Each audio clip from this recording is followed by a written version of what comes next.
We are nearing the end of the year, and January 2025 is coming up. And you know what that means. A whole bunch of brand new games to sink your teeth into. Hi folks, it's Falcon, and today on Game Ranks, the top 10 new games of January 2025. Starting off with number 10, it's Hyper Light Breaker, one I've been looking forward to since I found out it existed. Hyper Light Breaker is set decades before Hyper Light Drifter, the Heart Machine, to be frank, smash indie hit.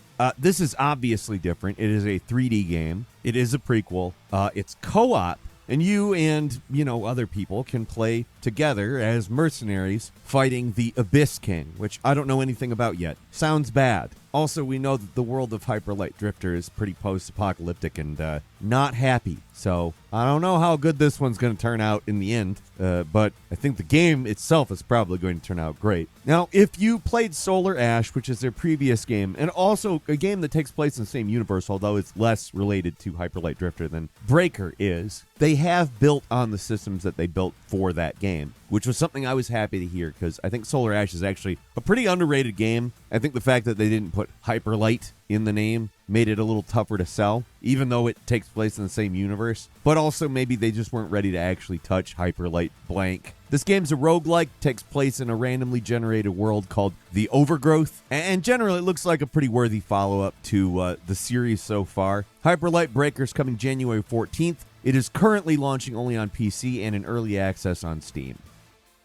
At number 9, it's Star Wars Hunters, a free-to-play squad-based arena combat game. This game actually came to Switch, iOS, and Android back in June, but it's proven to be popular enough that they actually want to launch it on PC, and are doing so with an upgrade to the graphics, which is obviously good. Not a major one, but better textures is usually a good thing. Basically, it's 4v4 battle stuff in like Star Wars places like Tatooine, Hoth, etc. It actually takes place after the fall of the Galactic Empire, so you're not going to be playing any of the iconic battles from the prequel or original trilogies. Don't know about the sequel trilogy, but I would guess the idea is just to kind of make it a little murky. You're not really supposed to think about the story here. I don't know, it looks pretty cool.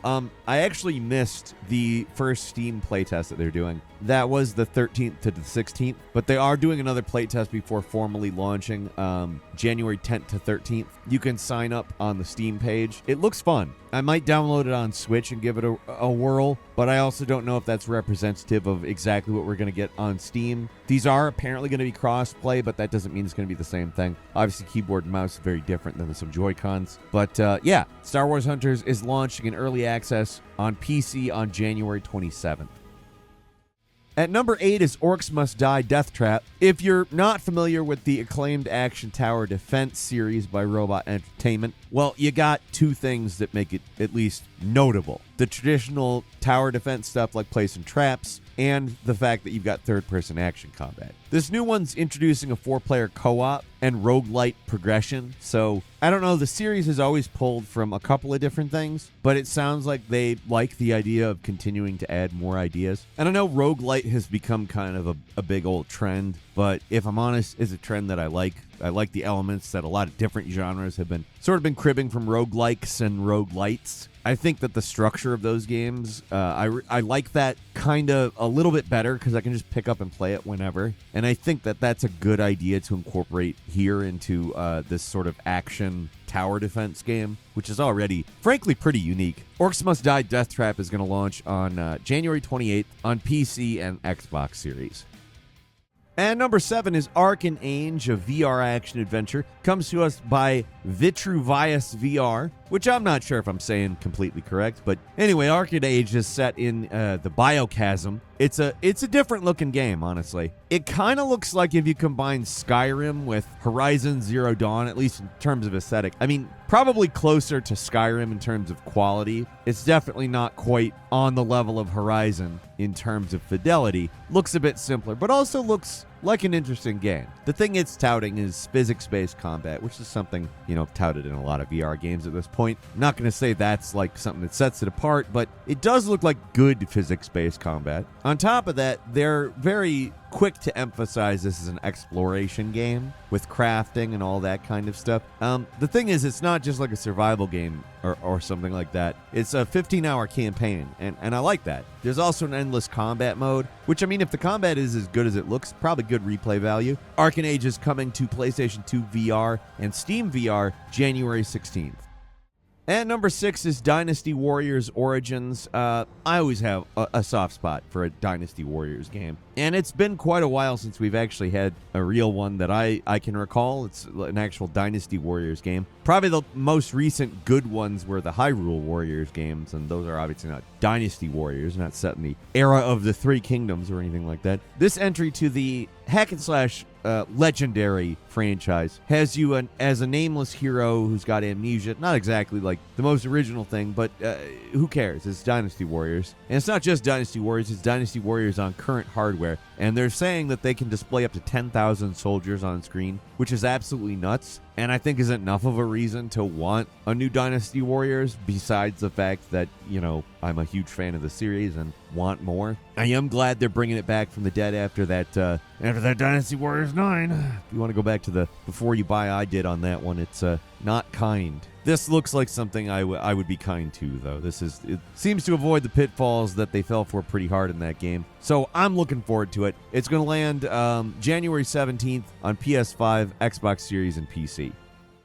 At number 5 is Aloft, a co-op sandbox survival game built in a world of floating islands. Now, you would be very, very dumb if you didn't immediately make a Tears of the Kingdom comparison, but it looks like a pretty different game, aside from aesthetic. But I will also add it has a little bit of, I don't know, kind of a Chrono Trigger look to it, as well as a Skies of Arcadia thing to it. Like, you essentially convert your island into a ship and sail it around. I don't know. Your combat is like none of those games. It looks more like Skyrim to me than any of that. I don't know. It's an interesting looking game. I kind of hope it delivers on what it's trying to do, because I could easily see myself wasting a lot of time. It tickles a few nostalgia buttons while also looking like a pretty kind of cozy looking game. I don't know if I want to full on throw it in the cozy pile, but it looks a little less stressful, maybe a little more contemplative. I like that, I'll definitely say. I'm looking forward to trying Aloft when it launches in early access on PC January 15th. And number 4 is Donkey Kong Country Returns HD, a remastered masterpiece that just, this is always should have been a high priority to get onto the Switch. Frankly, Switch 2 better be backwards compatible, because there's no excuse for them waiting this long to put out Donkey Kong Country Returns in HD. This is a Wii game. It is an absolute classic. It is every bit as good as the old school Donkey Kong Country games, and there's a good reason why they made a sequel to it in Tropical Freeze. However, now we're playing this game, which is every bit a return to everything that you like about Donkey Kong Country on a regular-ass console. I guess the Nintendo Switch has its own little quirks in terms of what it actually is, but you can play a regular game on a Nintendo Switch. The Nintendo Wii was not quite that. And in every way, this is like a traditional 2D platformer on a system that was made to just do motion control crap. This is why there's no excuse for it taking this long. It's, like I said, a traditional ass platformer with some of the best level design in the entire Donkey Kong Country series, which, by the way, stands well above many, many platforming series. Donkey Kong Country is just a phenomenal game, and its sequels were as well. And you bet your ass I'm going to be playing the hell out of this when it launches January 16th on Switch. And number 3 is Eternal Strands, a new action-adventure game coming to us by Yellow Brick Games. I'm sure, no doubt, a reference to The Wizard of Oz, but it's founded by Mike Laidlaw, who you may know from Dragon Age. It's a third-person action-adventure game, very oriented towards vertical exploration, which I like. Obviously, the footage you're looking at shows terrain and places that encourage vertical exploration, and you got the whole Colossus-type enemy from time to time. But the more you look, the more you notice that the environmental stuff is very interactive. You can do a lot to change everything going on around you using your elemental abilities, and to me, that makes this stand out. Eternal Strands is a game that, by all accounts, looks like something from like the Nier era. Not necessarily graphically speaking, but like it reminds me of that. And I don't mean Nier Automata, I mean Nier. It looks a lot better, of course, but I don't know, it's got that feeling to it. Even it, like the vibe is even different, but it's got the vertical exploration and the environmental interactivity. I think that puts it a cut above, and I'm pretty nostalgic for that era of games, so giving us some new stuff and something like that, I'm pretty interested. Eternal Strands is coming to PS5, Xbox Series, and PC January 28th. At number 2 is Sniper Elite Resistance, the latest installment in the World War II shooter series. This one plops you down in occupied France, and your mission is to thwart a Wunderwaffe Nazi project. I'm not going to make it a joke that makes that into the Oasis song. I'm not doing it. I'm mentioning it, but I'm not doing it. I'm doing everything I can not to do it. So it's a standalone narrative that runs parallel to the events of Sniper Elite 5. Of course, you got your tactical third-person combat, your sniping elements, your stealth. All that stuff is here, but they've added propaganda missions in which you're supposed to disrupt enemy communications and spread disinformation to weaken Nazi control, which no doubt is going to make people think a lot, I think. Sniper Elite Resistance is coming January 30th to the PlayStations, the Xboxes, and Steam, as well as Game Pass. And finally, at number 1, it's Assetto Corsa Evo, the sequel to the racing simulator that you may or may not have heard of. It is a series that it trends towards the more realistic stuff, and they're continuing that trek with a big open world that they've added. The previous games have not been open world. This one has a 600 square mile open world. Actually, I don't completely know if that represents the open world itself or the amount of square miles of roads, because that language has been used, and I don't know if that's how they're distinguishing it or not. Like I said, it is a realistic trending game. You've got advanced physics, you've got dynamic weather, you got 24-hour day-night cycles, a lot of different vehicles. It's a cool-looking game, but it's also got drift challenges and stuff like that. Not necessarily arcadey ones, more realistic ones, but still very cool. It's launching in early access January 16th on PC. There are going to be console versions, but they are planned later. We'll keep you updated on that. I do have a few bonus games for you. Marvel's Spider-Man 2 is coming to PC. It's a bigger, better Spider-Man 1. It was really cool to have Spider-Man 1 come out on PC. Now,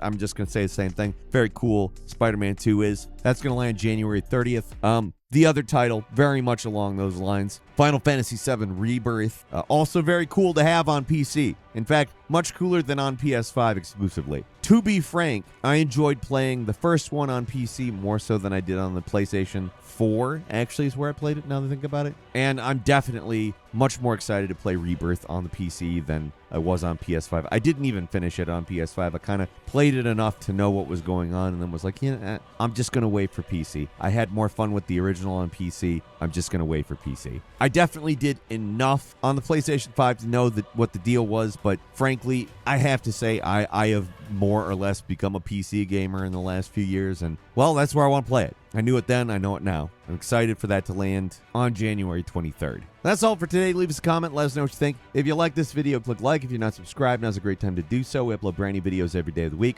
Best way to see them first is, of course, a subscription. So click subscribe. Don't forget to enable notifications. And as always, we thank you very much for watching this video. I'm Falcon. You can follow me on Twitter, Falcon the Hero. We'll see you next time right here on Game Ranks.